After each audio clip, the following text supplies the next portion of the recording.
Hi hello masters అందరికీ కూడా ఆత్మీయ ప్రణామాలు. అందరికీ కూడా బ్రహ్మాస్ మెడిటేషన్ ఛానల్ కి స్వాగతం సుస్వాగతం. ముందుగా మనందరి గురువైన బ్రహ్మశ్రీ సుభాష్ పత్రి సారికి కూడా కృతజ్ఞతలు తెలుపుకుంటూ ఈరోజు ఒక సెషన్ ని ప్రారంభించుకుందాం మాస్టర్స్. ప్రతిరోజు కూడా అద్భుతమైన ధ్యాన కార్యక్రమాలు చేసుకుంటూ ఉన్నాం పత్రిజీ స్వర్ణమాల అమ్మవారి ఆధ్వర్యంలో. ఈ రోజు కూడా చక్కటి ఆ కార్యక్రమంలో భాగంగా జ్ఞానాన్ని అందించడానికి మనతో పాటు కమలా గోవింద మేడం గారు ఆదోని నుంచి మనకు జూమ్ సెషన్ కి విచ్చేసి ఉన్నారు మాస్టర్స్. మేడం గారు తీసుకున్న ఒక టాపిక్ ఈ రోజు చతుర్విధ పురుషార్థాలు, అంటే ధర్మ అర్థ కామ మోక్షముల గురించి, ఆ ఒక గుణగణాల గురించి చక్కగా మేడం ద్వారా మనం జ్ఞానాన్ని ఈ రోజు పొందుదాం. మేడం, ముందుగా మీకు బ్రహ్మాస్ మెడిటేషన్ ఛానల్ తరపున స్వాగతం సుస్వాగతం madam. Thank you. Over to you. అందరికీ నమస్తే మాస్టర్స్. ముందుగా మన గురువు గారైన బ్రహ్మర్షి పితామహ పత్రిజీ గారికి, అలాగే స్వర్ణమాల అమ్మగారికి అనంత కోటి ఆత్మ ప్రణామాలు. ఈ చక్కటి ప్లాట్ఫామ్ ని రన్ చేస్తున్న బ్రహ్మాస్ మెడిటేషన్ ఛానల్ వారికి కృతజ్ఞతలు, ధన్యవాదాలు. చతుర్విధ పురుషార్థాలు సారు చాలా సంవత్సరాల క్రితమే చెప్పారు చతుర్విధ పురుషార్థాల గురించి. అంటే పురుషుడు అంటే ఎవరు, ప్రకృతి అంటే ఎవరు, అవి ఎలా సృష్టించబడ్డాయి, వీటి యొక్క గుణగణాలు ఏమిటి అనేసి ఎంతో వివరంగా, ఎంతో చక్కగా అరటి పండు అలిచి మనకు నోటికి అందించడం జరిగింది. సార్ అందించిన ప్రతి ఒక్క కాన్సెప్ట్ మనకు చాలా సులభంగా అర్థమయ్యే రీతిలో ఉంటుంది కదా. ఎందుకంటే భగవద్గీత సారము, బ్రహ్మసూత్రాల సారము, వేదాంగాల సారము అన్నిటిని రంగరించి మనకు చాలా ఈజీగా అర్థమయ్యేలాగా అందించారు సార్.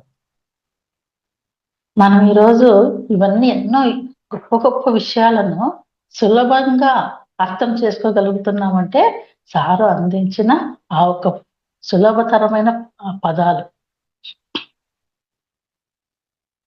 ఇవన్నీ అర్థం కావాలంటే కూడా సాధన అనేది చాలా ముఖ్యం. సాధన లేకుండా, మనలో ఎనర్జీ లెవెల్స్ లేకుండా మనము వేటిని అర్థం చేసుకోలేము. ఎంత సులభంగా అనిపించినా అర్థం కానివి ఎన్నో ఉంటాయి. కాబట్టి మనం ఈ ప్రకృతి పురుషుడు అంటే ఏమి, పురుషార్థాలు అంటే ఏమి తెలుసుకుందాం. అంటే ఒక మూల చైతన్యం అనేది ఒకటి ఉంటుంది.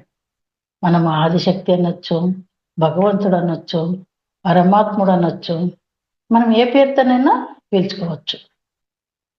ఆ ఒక మూల చైతన్యం నుంచి రెండు అంశాలు విడిపడడం జరిగింది. అవేమిటివంటే ఒకటి శక్తి క్షేత్రము, ఒకటి ఆత్మక్షేత్రము. ఇవి రెండు బయటకు వచ్చాయి. ఆ మూల చైతన్యం అనే ఆ ఒక చైతన్యం నుంచి, ఆ శుద్ధ చైతన్యం నుంచి రెండు విడిపడ్డాయి, విభజించబడి బయటకు వచ్చాయి. ఒకటేమో శక్తి క్షేత్రము, అంటే శక్తి క్షేత్రం అంటే దాన్ని ప్రకృతి క్షేత్రం కూడా అనొచ్చు. ఆ ప్రకృతి క్షేత్రం నుంచి ఎన్నో లోకాలు బయటకు రావడం జరిగింది. మనము ఈ ఒక చరాచర జగత్తునంతా మనము ప్రకృతి అని చెప్తుంటాం. అంటే ఈ ఒక్క లోకం మాత్రమే కాదు సృష్టిలో ఉండేది, అనేక లోకాలు. మనం అలా తల ఎత్తి చీకట్లో చూసామంటే రాత్రుల్లో నక్షత్రాలు ఎలాగైతే ఎన్ని కనపడతాయో మనం లెక్క పెట్టగలమా? నక్షత్రాలని లెక్కలేనన్ని నక్షత్రాలు ఎలాగైతే ఉన్నాయో అలాగ లెక్కలేనన్ని లోకాలు ఆ ఒక శక్తి క్షేత్రం నుంచి, ఆ ప్రకృతి క్షేత్రం నుంచి బయటకు వచ్చాయి. ఆ ఒక ప్రకృతి క్షేత్రంలోకి ఆత్మక్షేత్రం నుంచి ఆత్మలు విడిపడ్డాయి. శక్తి క్షేత్రం నుంచి అనేక లోకాలు తయారైతే ఆత్మక్షేత్రం నుంచి ఆత్మలు బయటికి రావడం జరిగింది. ఆ ఆత్మలు బయటకు వచ్చిన ఆత్మలు ప్రకృతి క్షేత్రంలోకి ప్రవేశించి జీవాత్మలుగా తయారయ్యాయి. ఎలాగైతే ఒక స్త్రీ గర్భంలోకి ఆ స్పెర్మ్ అనేది ప్రవేశించి ఒక అండం తయారయ్యి ఆ అండం నుంచి ఒక బేబీ ఎలాగైతే పుట్టుకొస్తుందో ఈ ప్రకృతి క్షేత్రంలోకి ఆ ప్రకృతిలోకి ఆత్మ అనేది ప్రవేశించి జీవాత్మగా అది రూపుదిద్దుకుంది. అచ్చం అలాగే సృష్టి యొక్క క్రమం ఎలా ఉందంటే స్త్రీ గర్భంలో ప్రవేశించిన అండము ఆ స్పెర్మ్ ఎలాగైతే ఒక బేబీగా బయటకు వస్తుందో ప్రకృతిలోకి ప్రవేశించిన ఆత్మ జీవాత్మగా బయటకు వస్తుంది. జీవాత్మ అంటే ఒక మనిషి మాత్రమే కాదండి, 84 లక్షల జీవరాశుల్లో ఏదైనా కావచ్చు. తను ఎన్నుకున్న ఆ ఒక అనుభవ సారాన్ని ఏదైతే అనుభవాన్ని గడించాలనుకుంటుందో ఏ జీవిలో ప్రవేశించి జీవి కానీ మనుషులు కానీ పశుపక్షాదులు కానీ ఎక్కడైతే ప్రవేశించి తన అనుభవాలను గడించాలనుకుంటుందో అక్కడ ప్రవేశించి అది జీవాత్మగా రూపుదిద్దుకుంటుంది. ఇది సృష్టి యొక్క రచన. ఆ కార్యక్రమంలో ఇవి ఒక మూల సిద్ధాంతాలు అని చెప్తారు. అంటే మొత్తము చైతన్య క్షేత్రమే ఉంది, మొత్తం ఉన్నదంతా చైతన్యమే. అందులోంచి ఒక శక్తి క్షేత్రము, ఒకటి ఆత్మక్షేత్రం. ఆ ఆత్మక్షేత్రం నుంచి ఆత్మలు విడిపడితే ఈ శక్తి క్షేత్రం నుంచి లోకాలు ఎన్నో డైమెన్షన్స్ ఏర్పడ్డాయి. మనం ప్రస్తుతానికి చెప్పుకునేది ఏమి అతల వితల సుతల తలాతల మహాతల రసాతల పాతాళ అని కింది లోకాలు చెప్పుకుంటాం. అలాగే భూలోక భువర్లోక సువర్లోక జనాలోక మహాలోక తపోలోక సత్యలోక ఇలా 5 లోకాల గురించి చెప్పుకున్నాం. అంటే మనకు తెలిసిన 14 లోకాల గురించి ఎగ్జాంపుల్స్ చెప్పుకుంటున్నాం. తర్వాత ఎన్నో లెక్కకు మించిన లోకాలు పుంఖానుపుంఖాలుగా ఉన్న లోకాలు కలిపి ప్రకృతి అనబడుతుంది. అలాగే ఆత్మక్షేత్రం నుంచి అంశాత్మలు బయలుదేరి ప్రకృతి క్షేత్రంలో మమేకమైనప్పుడు అక్కడ ఎలాగైతే ఈ ఆడ మగ సంగమం జరిగి ఒక బేబీ అనేది ఎలాగైతే రూపుదిద్దుకుంటుందో ప్రకృతిలోకి ఈ అంశాత్మ ప్రవేశించి జీవాత్మగా రూపుదిద్దుకొని బయటకు వస్తుంది. అలా తన అనుభవాలను పండించుకుంటూ ఆ ప్రకృతితో మమేకమైనప్పుడు ఆ ఆత్మను జీవుడు అంటారు.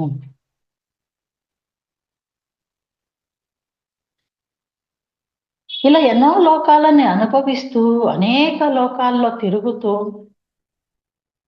ఒక జన్మ కాదు కదా, 84 లక్షల జీవరాశులు ఈ భూమి మీద ఉంటే వేరే వేరే లోకాలలో ఎన్నెన్ని రకాలు ఉన్నాయో, ఎన్నెన్ని రకాల అనుభవాలు ఉన్నాయో అక్కడ ఆ ఒక లోకాలలో తిరుగుతూ క్రమక్రమంగా రకరకాల గుణాలను సంతరించుకుంటూ ఉండేదే సృష్టి క్రమము.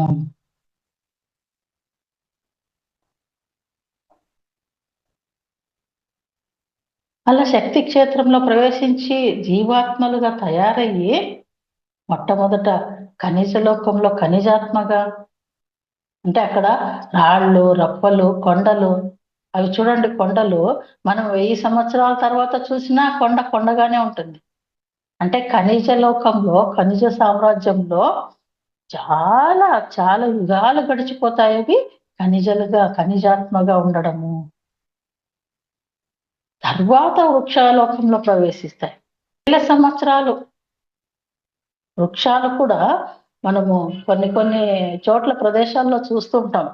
వందల సంవత్సరాలుగా పెద్దగా ఆ వటవృక్షాలు విస్తరించుకుంటూ వెళ్ళిపోవడం.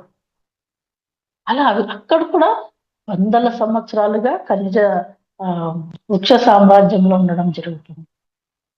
అక్కడి నుంచి జంతులోకంలో ప్రవేశిస్తుంది జంతు ఆత్మగా. అక్కడ జంతు లోకంలో తాను ఒక అనుభవాలను గడుస్తూ అక్కడ కూడా కొన్ని రకాల జంతువులుగా జన్మలు తీసుకుంటూ పరిణామ క్రమంలో తర్వాత మానవ లోకంలో ప్రవేశిస్తుంది మానవాత్మగా ప్రవేశించి ఎన్నో అనుభవాలను పండించుకుంటూ ఎన్నో జన్మలు తీసుకుంటూ ఎన్నో కర్మలు చేస్తూ రాక పోక పునరపి జననం పునరపి మరణం అలా చేస్తూ చిట్ట చివరి జన్మల్లో తను పరివర్తన చెంది అక్కడ మళ్ళా ఆ పరిణామ క్రమంలో దైవలోకంలో దైవాత్మగా ప్రవేశిస్తుంది. ప్రకృతితో ప్రకృతి ఆత్మగా ఇలా రకరకాల జీవాత్మలు తయారయ్యాయి. కాబట్టి మొత్తము ప్రకృతి క్షేత్రాన్ని ప్రకృతి అన్నప్పుడు ఆత్మక్షేత్రాన్ని పురుషుడు అంటారు. ప్రతి ఆత్మ పురుషుడే, ప్రతి ఆత్మ ప్రకృతి. ఎందుకంటే పురుషోత్తముడు అని మనము ఒక మూల చైతన్యాన్ని ఆ ఒక ఆదిశక్తిని మాత్రమే అంటాం మనం. కానీ ఇక్కడ మనం వాడుక భాషలో ప్రతి ఆత్మ పురుషుడే, ప్రతి ఆత్మ ప్రకృతే. ఇలా మానవ లోకంలో ప్రవేశించిన తర్వాత ఒక పురుషుడు జీవాత్మ మానవాత్మ అయినప్పుడు ఆ పురుషుడికి 4 రకాల ధర్మాలు, జీవన ధర్మాలు ఉన్నాయని చెప్తారు. వాటిని చతుర్విధ పురుషార్థాలు అంటారు. పురుషుడు అంటే జీవుడు అనే కదా అర్థము. అంటే ఆ జీవుడు పొందవలసిన ధర్మాలు, కర్తవ్యాలు, ఆ యొక్క సందర్భాలు, వీటిని పురుషార్థాలు అంటే జీవాత్మ చేసే వ్యవహారం యొక్క రూపురేఖలే చతుర్విధ పురుషార్థాలు.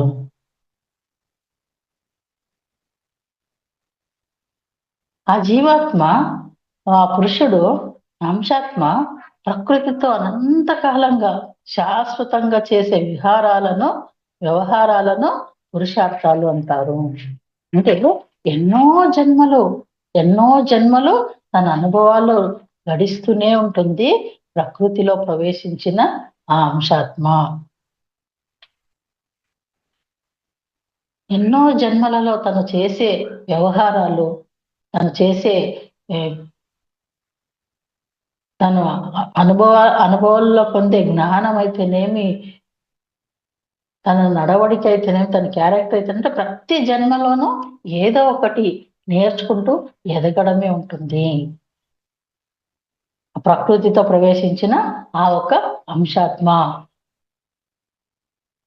మన ఋషులు ఈ పురుషార్థాలన్నీ 4 రకాలుగా విభజించడం జరిగింది.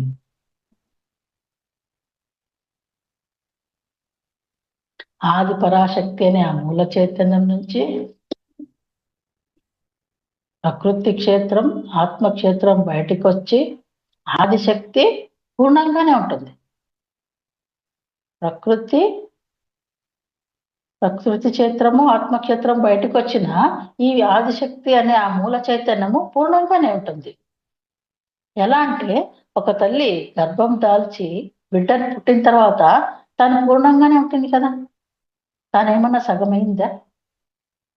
తన శరీరంలో సగభాగం కోసి ఆ బిడ్డకి ఇచ్చిందా? లేదు కదా. తను వెలితి కాలేదు.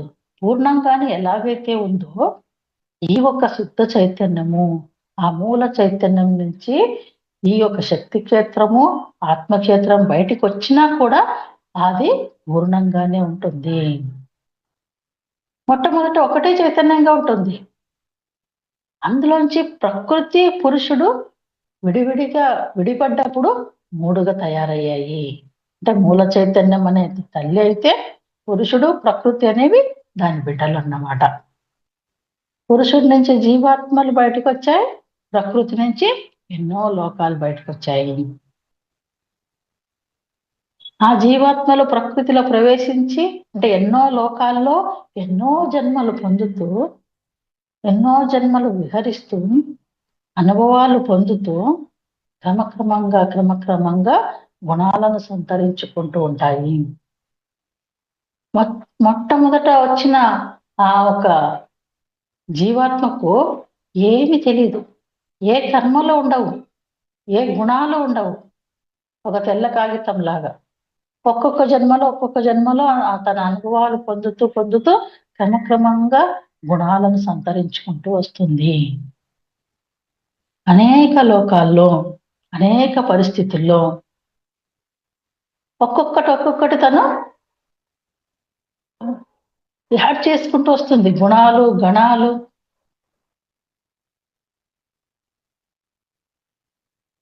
ఒక్కొక్క ఖనిజాత్మ, వృక్షాత్మగా, జంతు ఆత్మగా, మానవాత్మగా, దైవాత్మగా, ప్రకృతాత్మగా, అలా అనేక రకాల గణాలు. ఇవన్నీ ఒకటే రెండా? లెక్కలేనన్ని గణాలు. గణాలు అంటే సమూహాలు. గ్రూప్ సోల్స్ అంటుంటామే మనం, ఆ టైప్ అన్నమాట. అలా గణాలు, అలా ప్రతి గణంలోనూ చేరిన జీవాత్మ గుణం వేరే, గణం వేరే. ఒక గ్రూప్ సోల్స్ ఉంటుంది. గ్రూప్ సోల్స్ లో ఆ గ్రూప్ లో ఉండే అందరికీ ఒకే గుణం ఉంటుందా? ఉండదు కదా. మన చేతులు 5 వేళ్ళు ఉన్నాయి, సమంగా ఉన్నాయా? ఒకటి పెద్దగా, ఒకటి చిన్నగా, ఒకటి మరీ చిన్నగా ఎలాగైతే ఉన్నాయో, ఒక గ్రూప్ లో చేరిన ఆ ఒక గ్రూప్ సోల్ అని చెప్తున్నామే, వాటన్నిటికి కూడా దేని గుణం దానిదే, దేని ప్రకృతి దానిదే. ఈ విధంగా ఎన్నో కోటానుకోట జీవాత్మలుగా రకరకాల గుణాలతో, రకరకాల గణాలతో ఈ సృష్టి యొక్క విరాట్ స్వరూపం అస్సలు ఊహకి అందనిది. సృష్టి యొక్క విరాట్ స్వరూపము ఊహకే అందనిది. మన ఒక చిన్న మైండ్కి ఏమాత్రం అందనిది. ఇంత అంత అని చెప్పడానికే కాదు. అందుకే భగవద్గీతలో అర్జునుడు అడుగుతాడు కృష్ణుణ్ణి, ఈ యోగులంతా కళ్ళు మూసుకొని ఏం చేస్తుంటారు? వాళ్ళు కళ్ళు మూసుకొని కూర్చొని ఉంటారు, ఏం చేస్తుంటారు అని అడుగుతాడు అనమాట. అప్పుడు కృష్ణుడు ఏం చెప్తాడంటే, వాళ్ళు దివ్య నేత్రంలో ఈ సృష్టి యొక్క రచనలు చూస్తుంటారు. వాళ్ళు కళ్ళు మూసుకొని కూర్చొని ఉంటారు. మనకు మహాభారతం వచ్చింది కూడా అలాగే అని చెప్తాడు సార్. వేదవ్యాసుడు తన థర్డ్ ఐ ద్వారా చూసి చెప్పిన విషయాలే మహాభారతము అని. అలా వాళ్ళు అద్భుతమైన సృష్టి యొక్క రచనలు చూస్తుంటారు. ఎన్నో లోకాలు చూస్తుంటారు. కోటాను కోట్ల లోకాలను చూసి, అందులోని జీవులను చూసి వాళ్ళు ఎంతో విస్మయం చెందుతుంటారు. ఎంతో ఆశ్చర్యంగా గమనిస్తూ వాళ్ళు చూస్తుంటారు. వాళ్ళ యొక్క దివ్య నేత్రంతో ఆశ్చర్య పశ్చతి అని చెప్తాడు. ధ్యానంలోంచి బయటకు వచ్చిన తర్వాత పక్క వాళ్ళందరికీ చెప్తుంటారు, నేను ధ్యానంలో ఆ లోకానికి వెళ్ళాను, ఈ లోకానికి వెళ్ళాను. మనం అదే కదా చెప్తుండేది. మన అనుభవాలను పంచుకోండి అంటే, నేను ఫలానా లోకానికి వెళ్ళాను, ఆ మాస్టర్ని కలిశాను, ఆ మాస్టర్ అందించిన జ్ఞానాన్ని నేను తెలుసుకున్నాను, ఎన్నో లోకాలు తిరిగాను చెప్తుంటారు కదా మన వాళ్ళు చాలా మంది. అలా ఆ ఒక ద్రష్టలు, ఆ ఋషులు ఎంతో ఆశ్చర్యంగా చెప్తుంటారంట. ఎంత విచిత్రంగా ఉందో. రకరకాల జీవులు ఉన్నాయి, రకరకాల లోకాలలో. మనం సినిమాల్లో కానీ మన కథలు కూడా వింటుంటాం ఆ లిల్లీపుట్స్ గురించి. ఆ లిల్లీపుట్స్ లోకం కూడా ఉందంట.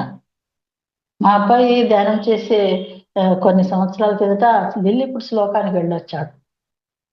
మన మన వేళులో అంగుళం అంతా ఉంటారంట వాళ్ళు. అంగుళం అంతా వాళ్ళ ఇండ్లు, వాళ్ళు వంట చేసుకునే పాత్రలు, వాళ్ళ స్టవ్ ఎలా ఉందో అన్ని చూసి వచ్చాడు.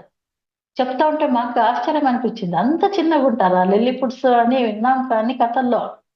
ఈ మన 3 అంగుళాలు వేల్లో 1 అంగుళం ఉంటారట వాళ్ళు. మరి వాళ్ళ పాత్రలు, వాళ్ళ ఇల్లు ఎలా ఉంటాయి? అగ్గిపెట్టెల కంటే చిన్నగా ఉన్నాయంట వాళ్ళ ఇండ్లు. వాళ్ళ స్టవ్ ఇంకా మన పిల్లలు ఆడుకునే దానికంటే కూడా చిన్న, వాళ్ళు అంగుళం అంతా ఉన్నారంటే వాళ్ళు వంట చేసుకునే పాత్రలు ఎంత ఉంటాయి. అలా ఆశ్చర్యంగా చెప్తా ఉంటే వినే వాళ్ళు కూడా ఆశ్చర్యంగా వింటుంటారు. వీళ్ళు చెప్పే వీళ్ళ అనుభవాలని ఆశ్చర్యవత్ శృణోతి. ఇదంతా కూడా అద్భుతమైన సృష్టి రచన.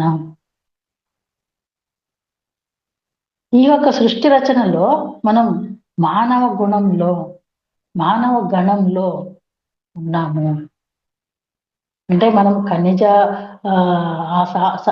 సామ్రాజ్యము అయిపోయింది, ఖనిజాత్మగా ఉన్నాము, మనము వృక్షాత్మగా ఉన్నాము, జంతు ఆత్మగా ఉన్నాము, తర్వాత మానవాత్మగా మానవ గణంలో ప్రవేశించాము.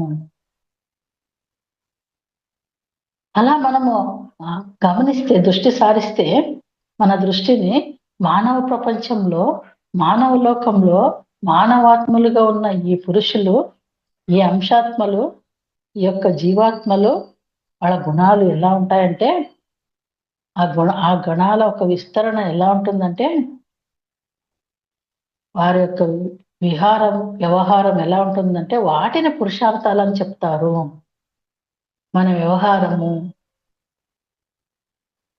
బిహేవియర్ అని చెప్తారే, క్యారెక్టర్ ఎలా ఉందని చెప్తారే, అలా అన్నమాట. చతుర్విధ పురుషార్థాలు అంటే కామం, అర్థం, ధర్మం, మోక్షము. వీటిని చతుర్విధ పురుషార్థాలు అంటారు. భగవద్గీతలో చాతుర్వర్ణ్య మయా స్పష్టం గుణకర్మ విభాగ తస్య కర్తాః. ఈ పురుష లోకాన్ని అనేక లోకాలుగా నేను సృష్టించాను. నేను అనేది ఆ ఒక చైతన్యము, ఆది పరాశక్తి.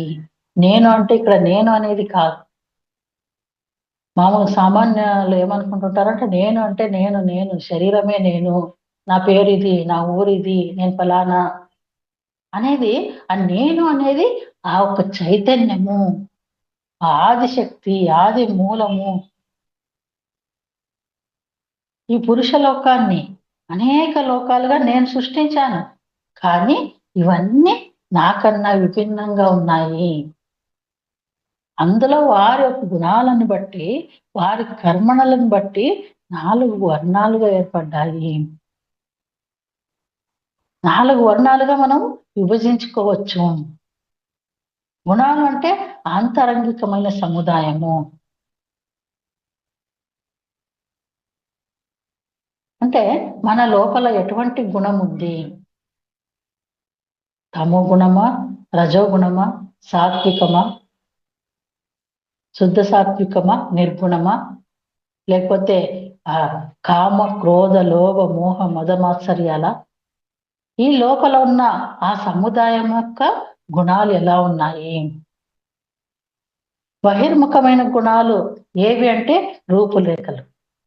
అంటే నేను ఇలా ఉన్నాను, నేను తెల్లగా ఉన్నాను, నేను నల్లగా ఉన్నాను, నేను అందంగా ఉన్నాను, నేను కురూపిగా ఉన్నాను, నేను పొడుగ్గా ఉన్నాను, నేను పొట్టిగా ఉన్నాను, ఇలా బయట కనపడే రూపురేఖలు బహిర్ముఖమైన గుణాలు. అంటే యథా గుణ తదా కర్మ. అంటే నీ అంతరంగం ఎలా ఉందో నీ బయట వ్యవహారం కూడా అలాగే ఉంటుంది. అంతే కదా, నీ లోపల ఏది ఉందో అది బయటకు వస్తుంది. మామూలుగా అంటారు, ఒక వ్యక్తిని ఎలా ఉన్నాడు అన్న ఆ వ్యక్తి యొక్క గుణం గురించి చెప్పాలంటే వారి స్నేహితుల్ని చూడాలంట. వారి స్నేహితులు బట్టి ఈ వ్యక్తి ఎలా ఉన్నాడు అనేది తెలిసిపోతుంది అంటుంటారు. అలాగా నీ చేసే కర్మలని బట్టి నువ్వు ఎటువంటి వాడువో, నీ గుణం ఏంటో తెలుసుకోవచ్చు. నువ్వు ఎటువంటి కర్మలు చేస్తున్నావు దాన్ని బట్టి తెలుసుకోవచ్చు నీ గుణం ఏమిటో, నీ వ్యక్తిత్వం ఏమిటో అని. గుణాన్ని బట్టే కర్మ ఉంటుంది కదా. మళ్ళీ సృష్టి క్రమంలో గుణాలు మారుతూనే ఉంటాయి, కర్మలు కూడా మారుతూనే ఉంటాయి. కాబట్టి మారుతూ ఉన్న గుణాలు, కర్మలు, వీటికి స్థూలంగా 4 రకాలుగా విభజించుకుంటే చాతుర్వర్ణాలు ఏర్పడ్డాయి. చతుర్విధ పురుషార్థాలు అంటే కామ అర్థ ధర్మ మోక్షం అనేవి పురుషార్థాలు, నీ అంతర్ గుణాలు బయట బహిర్గుణాలు కలిపినది వర్ణాలు. అంటే నువ్వు చేసే కర్మలు ఎలా ఉన్నాయో నీ లోపల గుణం అలా ఉంటుంది. ఇవి 4 రకాలుగా విభజించడం జరిగింది. వాటిని చాతుర్వర్ణ్యాలు అనడము. ఈ 4 వర్ణాలకు సంబంధించి 4 రకాల కర్మల యొక్క గుణాలు ఏమంటారంటే వాటిని చతుర్విధ పురుషార్థాలు అంటారు. వాటిని నేను సృష్టించినా నేను భిన్నంగానే ఉన్నాను. నేను తగ్గిపోలేదు, అక్కడ నేను వ్యయం కాలేదు, నేను తగ్గబడలేదు. నేను అవ్యయముగానే ఉన్నాను, అకర్తగానే ఉన్నాను. ఎలాగైతే ఒక తల్లి తనని కోసుకుని పిల్లల్ని కనలేదు, పిల్లలు పుట్టిన తర్వాత కూడా తను పూర్ణంగానే ఉంటుంది. అలాగే మూల చైతన్యంలోంచి ఒకానొక పురుష క్షేత్రము, ఒకానొక ప్రకృతి క్షేత్రము బయటకు వచ్చినా విస్తారంగా ఒకదానిలో ఒకటి తల్లీనమై పుంఖానుపుంఖాలుగా జీవాత్మలు, లోకాత్మలు, జీవులు వచ్చినా నేను వీటన్నిటికీ సాక్షిగానే ఉన్నాను. నేను అకర్తగానే ఉన్నాను. నేను అవ్యయం కాలేదు, వ్యయం కాలేదు, అవ్యయంగానే ఉన్నాను. నేను తగ్గబడలేదు, తగ్గిపోలేదు, నేను పూర్ణంగానే ఉన్నాను. ఎంత గొప్ప మూల చైతన్యం సూత్రము కదా. అలా ఏ యోగీశ్వరుడైనా సరే ఇవన్నీ తెలుసుకున్నవాడే. మహమ్మద్ కానీ, బుద్ధుడు కానీ, మహావీరుడు కానీ, యేసు ప్రభువు కానీ, కృష్ణుడు కానీ, వేదవ్యాసుడు కానీ, మహామహులు ఎంతో మంది ఉన్నారు. వాళ్ళందరూ ఈ విషయాలు తెలుసుకున్న వాళ్ళే. అందరికీ తెలియబడతాయి ఇవి ధ్యాన పరాకాష్ఠలో. ఆ ధ్యాన పరాకాష్ఠలో ఇవన్నీ కూడా మనకు సువిదితాలే. ఇవన్నీ కూడా దర్శనం జరుగుతాయి ప్రతి ఒక్కరికి. అందుకనే ఋషి అంటే ద్రష్ట. ఈ యొక్క ఆత్మక్షేత్రంలోని సత్యాలన్నీ వాళ్ళు వీక్షిస్తారు, ద్రష్టలు. కాబట్టి వారిని ఋషులు, ద్రష్టలు అన్నారనమాట. వాళ్ళు చెప్పింది వినాలి.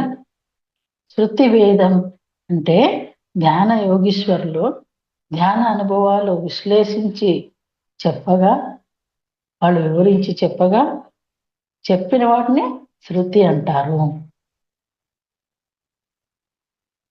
4 రకాల గుణాలు అంటే ఏమంటే తమో గుణం, రజోగుణం, సాత్విక గుణం, శుద్ధ సాత్వికం, నిర్గుణం. ఇక్కడ శుద్ధ సాత్వికం, నిర్గుణం కలిపి ఒక్కటి అవుతుంది. మిగతా తమో గుణము, రజోగుణము, సాత్విక గుణం వాటి గుణాలు వేరే, అవి అలాగే ఉంటాయి. కానీ శుద్ధ నిర్గుణం కలిసి ఏకమైపోతాయి.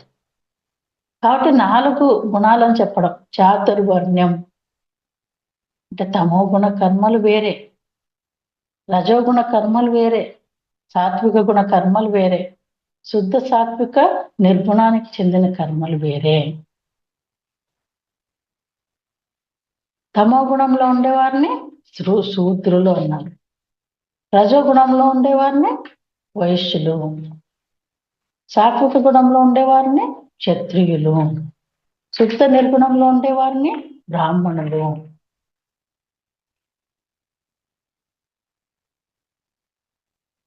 తమో గుణం వారి పనులు ఎలా ఉంటాయంటే కామపూరితంగానే ఉంటాయి, కోరికలతోనే నిండి ఉంటాయి. వాళ్ళు శరీరమే నేను అనుకుంటూ ఉంటారు. తమో గుణంలో ఉండేవారు శరీరమే నేను, శూద్ర స్థితిలో ఉండేవారు, కుంభకర్ణునికి ప్రతీక అయిన వారు. కామపూరితంగానే ఉంటాయి వారి యొక్క పనులు. అంటే శరీరమే నేను అనుకున్నప్పుడు శరీరం గురించి మాత్రమే ఆలోచన ఉంటుంది. శరీరానికి సుఖం కావాలి, ఏం తింటే నాలుక రుచి జీవ చాపల్యం ఎలా ఉంటే దాని ప్రకారము తినడము, నిద్రపోతే సుఖం వస్తుందని, అలా ఎంజాయ్ చేయాలని, అనుభవించాలని రకరకాలుగా ఉంటుంది తమో గుణంలో ఉండేవారి ఒక కర్మలు. ఎందుకంటే వాడు శరీరమే నేను అనుకుంటుంటారు, కోరికలతోనే నిండి ఉంటారు. శుద్ధత్వ స్థితి. తర్వాత రజోగుణంలోకి ప్రవేశిస్తారు. అక్కడ సగము కామపూరితంగా ఉంటాయి, సగము అర్థపూరితంగా ఉంటాయి. ఇక్కడ రావణుడు చెప్పుకోవచ్చు మనం. రజోగుణ ప్రధాని అంటే రావణుడు, అంటే అజమాయిషి చేయడం అన్నమాట. నేనే చెయ్యాలి, నాకే కావాలి అధికారం, నేను చెప్పిందే వేదం, నేను చెప్పిందే వినాలి, ఇదే వైశ్యత్వము.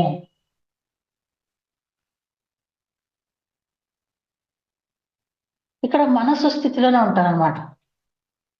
వీళ్ళకి మనసుకి కావాలి, ఆనందం కావాలి, అధికారం కావాలి, నేను చెప్పిందే వినాలి, అందరూ నా కంట్రోల్లో ఉండాలి. ఇలాంటి స్థితిలో ఉంటారు. అంటే సగము కామపూరితంగా ఉంటాయి, సగము అర్ధపూరితంగా ఉంటాయి. ఇవి కొన్ని జన్మల తర్వాత తర్వాత సాత్వికంలోకి ప్రవేశిస్తాడు. ఆ సాత్వికంలో ఎలా ఉంటుందంటే విభీషణుడు ప్రతీక, క్షత్రియ స్థితి. ఇక్కడ బుద్ధిని ఉపయోగిస్తూ ఉంటాడు. ధర్మాధర్మ విచక్షణ అనేది ఉంటుంది. ఏది సరైంది, ఏది సరికాదు, కొత్త కొత్త విషయాలను తెలుసుకోవాలన్న జిజ్ఞాస కూడా ఇక్కడ ఉంటుంది. సరికాని విషయాలను తప్పుని ఎత్తి చూపిస్తుంటారు. ధర్మబద్ధంగా వాళ్ళు నిర్ణయాలు తీసుకుంటూ ఉంటారు, ఇతరులకి బోధిస్తూ ఉంటారు. విషయంలో అదే కదా రావణుడికి చెప్పింది, నువ్వు చేస్తున్నది తప్పు అన్నా. ఒక స్త్రీని చెరపట్టడము చాలా తప్పు, చాలా పాపం అది, నువ్వు ఆమెను పంపించేసేయి అని చెప్తాడు కదా. అంటే అక్కడ బుద్ధిని ఉపయోగించాడు, అక్కడ ధర్మ సూక్ష్మాలను చెప్పాడు వాళ్ళ అన్నకు. అయినా రావణుడు వినలే, అతను మనసు మాయలో పడి ఉన్నాడు.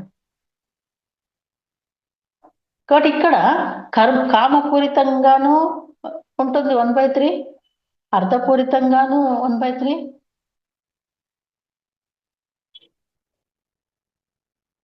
ధర్మపూరితంగాను 1/3. ఇలా 3 రకాలుగా ఉంటారన్నమాట.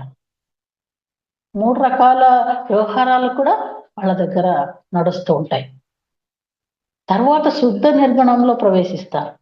అక్కడ 25% కామము, 25% అర్థము, 25% ధర్మము, 25% మోక్ష స్థితిలో ఉంటారు,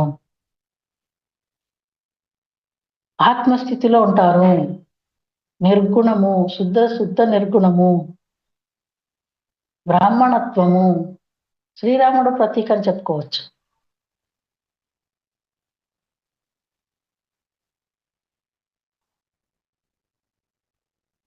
ఎప్పుడు మోక్ష స్థితిలోనే ఉండి వాళ్ళు పనులు చేస్తూ ఉంటారు, ధ్యాన యోగులు.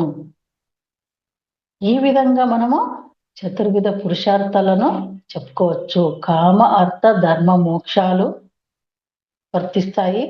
4 రకాలుగా కూడా వాళ్ళు ఉంటారు అన్నిట్లోనూ.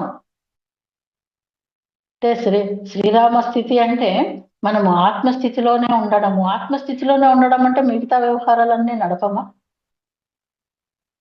కామము, కోరికలు ఉంటాయి, అక్కడ 25%. అర్థము ఉంటుంది, ధర్మము ఉంటుంది, మోక్షము ఉంటుంది. అన్నిట్లోనూ ఏ పనులు చేసేటప్పుడు ఆ స్థితిలో ఉంటాడు మానవుడు. ప్రతి ఒక్కరు కూడా అదే ఆ స్థితి. మనం ఆత్మస్థితికి వెళ్ళిపోయాం కదా, మిగతావన్నీ వదిలేసి ఏమి ఎవరు ఉండరు. అన్ని పనులు జరుగుతూ ఉంటాయి, అన్నిటినీ సమానంగా వ్యవహరిస్తుంటాడు అన్ని విషయాల్లోనూ, కామ అర్థ ధర్మ మోక్షాలలోనూ. ఇలా ప్రతి స్థితి అనేది మానవుడికి ఉంటుంది. ఆ కామ స్థితిలో ఉన్నప్పుడు శరీరం గురించి ఆలోచన, తమో గుణం ఉంటుంది అక్కడ, ఆర్తుడుగా ఉంటాడు, భక్తి యోగంలో ఉంటాడు.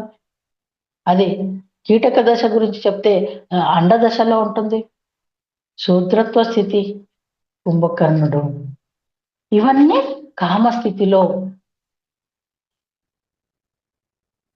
ఉన్న వ్యవహారాలు. అర్ధ అర్ధ స్థితిలోకి వచ్చేసరికి మనస్సు పరంగా ఆలోచిస్తుంటారు. రజోగుణంలో ఉండేవారు అర్థార్థి అయిన వారు, వాళ్ళు కర్మయోగం చేస్తుంటారు. లార్వా దశలో ఉంటారు, వైషత్వంలో ఉంటారు, రావణునికి ప్రతీక ఇవన్నీ. తర్వాత ధర్మంలో ప్రవేశించినప్పుడు బుద్ధిని ఉపయోగిస్తూ ఉంటారు. అక్కడ సత్వగుణంలో ఉంటారు, జిజ్ఞాసుగా ఉంటారు, జ్ఞానయోగంలో ఉంటారు. ప్యూపా దశ అది, క్షత్రియత్వంలో ఉంటారు, విభీషణుడు ప్రతీక. తర్వాత మోక్ష స్థితిలో ప్రవేశించినప్పుడు వాళ్ళు ఆత్మస్థితిలో ఉంటారు, నిర్గుణులుగా ఉంటారు, జ్ఞాని అయిన వారు, ధ్యాన యోగం చేస్తున్నవారు. అక్కడ సీతాకోక చిలుక దశ అది. బ్రాహ్మణులు బ్రాహ్మణులు అంటే పుట్టుకతో బ్రాహ్మణత్వం కాదు. జన్మనా జాయతే శూద్ర, కర్మనా జాయతే ద్విజ.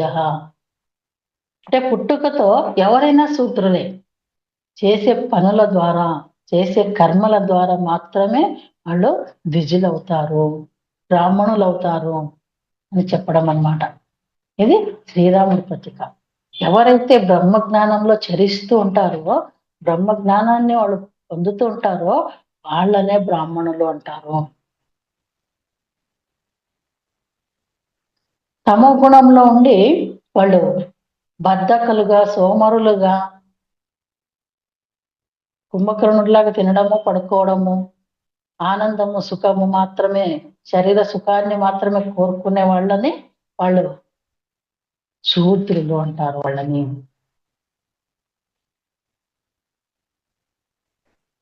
తర్వాత మనస్సు